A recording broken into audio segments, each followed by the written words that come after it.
I mean, how does a brand, or in your case, brands stand out in a city that's just saturated with as many brands as Las Vegas? I mean, you could argue that, the attention that you're vying for in your market there is astronomically even higher than a lot of other organizations and brands outside of that geography.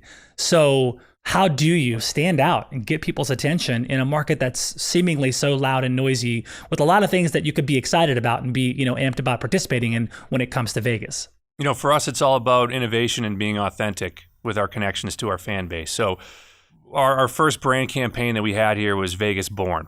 And so that really helped establish us as as the Vegas Born team. We were the first team to be in Vegas and really the first team that all residents of the city had to connect with, and really fostered and developed a sense of community here that, talking to residents really didn't exist prior to the arrival of the NHL and the Golden Knights. So it's interesting. I moved out here in 2016 from Boston, which is a very different market, of course, more traditional. Your fandom is passed down from generation to generation. Exactly. Yeah. I'm texting with my 90-year-old grandmother about the Celtics, right? Like that fandom is passed down Yep. from generation to generation. And again, that didn't really exist here, but there's still such a pride and a sense of passion of being from Vegas. And, their locals are quick to point out that, it's not just a city comprised of poker players and blackjack dealers. And while those are, important pieces of the local economy here, and that's not a knock or anything disrespectful towards those professions, that there's just a lot more to this city than the Strip. And it's a vibrant community of 2.3 million residents with parks and churches and playgrounds and schools. That's a great place to raise a family. What was missing was really that connective thread that sports has now provided. So positioning the Golden Knights as that local team has really helped us stand out, and having those organic, authentic connections with the community that we cherish. And now it's on us to make sure that we sustain and serve our fans and give them reason to continue to support us so passionately. And then in addition to that, just the innovation. There's such a high bar of entertainment, as you said here, with the arrival of the Raiders, and every major sporting event is coming through this town with an F1 race next year, the Super Bowl, March Madness, all the great concerts, Cirque du Soleil, the residencies from everybody from Katy Perry to Carrie Underwood, Luke Bryan, Bruno Mars, Lady Gaga. I mean, anybody who you'd want to see is here on a given night. So to stand out there is extremely difficult. And then we likely have Major League Soccer coming here. Major League Baseball is explored with the Oakland A's. They've secured a site to potentially build a stadium on there too. So it's continually becoming even more and more crowded. So that's the challenge for us, Jeremy, and continue to be innovative. But really, that authenticity is the driver. And that's how we're going to be able to continue to stand out amongst a very, very crowded but exciting landscape. Wow. So you were brought in we're talking early days Vegas Golden Knights, right? When the brand was just getting started, you were brought in, correct? Correct. Yeah. Okay. So take us kind of to that point of like the whiteboard is there. Like, what was your approach? Like, what was your process that you took? Like, okay, we're starting this thing. It's going to be a team. It's going to be in the NHL. Okay, Eric, what's kind of the first things you're doing? What do your first 90 days look like? What sort of elements do you want to make sure you have in place? Because again, you're bringing something brand new to a really exciting city. What was kind of your headspace around then? Yeah, so there were multiple parallel paths happening at once, and we had a very short runway. So I was brought on in December of 2016. The season started the following October, so it was less than a year for us to get everything going. And there was infrastructure and personnel already in place, but really have to give credit to the leadership and our owner and founder Bill Foley, but also our team president Kerry Buboltz, who really identified what we called our big rocks and said, look, like we can't look to boil the ocean here too. We need to set the priorities. Here's what we need to accomplish in this time here.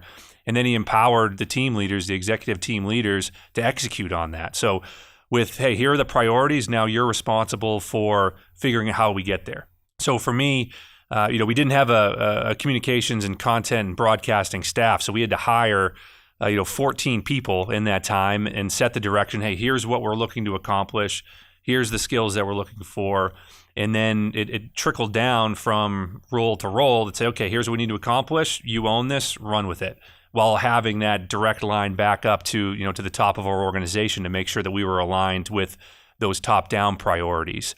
And then separately, it was just a lot of listening and learning about our fan base and our market. Again, I did not come here knowing much more than being out here for a few business meetings and conferences and a couple weekends here and there over the course of my my late 20s. So I certainly did not come here as an expert in the market. So for me, it was really important to get to know, the fan base, a lot of listening. What does our demographics looks like? What do our season ticket members, look like? Everything from profiling to, income. Where do they live?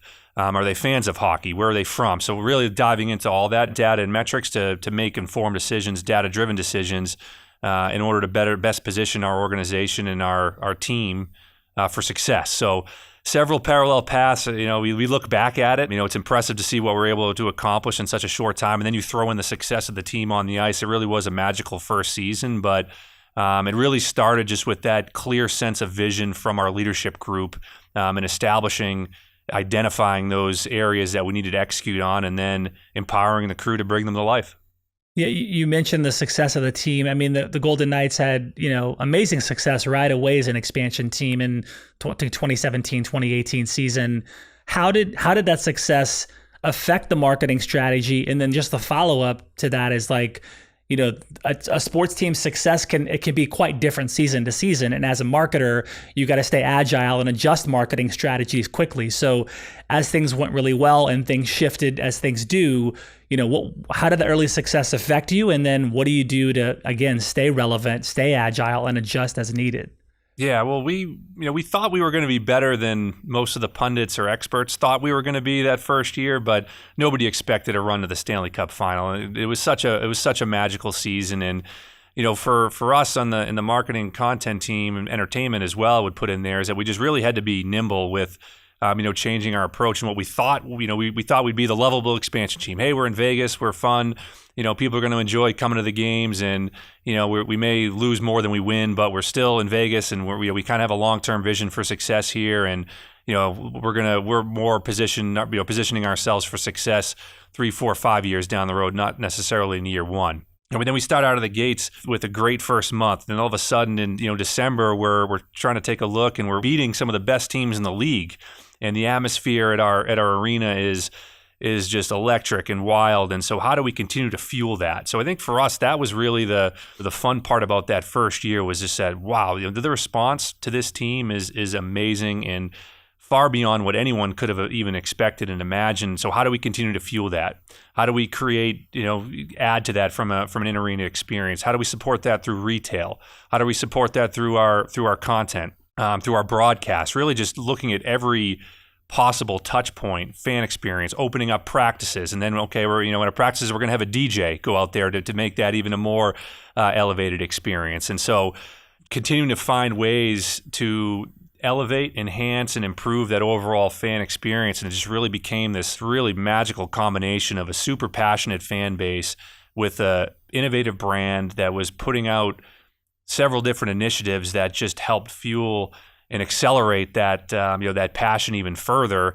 And then you throw the fact that the team on the ice was just rolling through the competition and surprising, taking the league by storm, and then winning the first round, sweeping our biggest rival, getting past the second round, and then winning a conference championship in that first year was just such a lightning in a bottle type season that for us it was amazing to be a part of. But we cannot take credit. We always say too that we are, the fan base is really just obviously a lifeblood of any organization, but particularly for us, right? We can play all the loud music, we can have all the lights, we can have the most intense ice projection out on there and amp up the music, but if our fans aren't bringing it, all of that is for naught. So, the fans here have blown away expectations in terms of their overall passion, knowledge, and just the energy that they bring to the arena every home game. Hey everyone, thanks for watching. This segment is brought to you by Salesforce. Salesforce brings marketing and engagement together. If you want to learn more, head over to salesforce.com/marketing. And please subscribe to this channel for more marketing insights from the world's best marketing leaders across the Fortune 500 and beyond.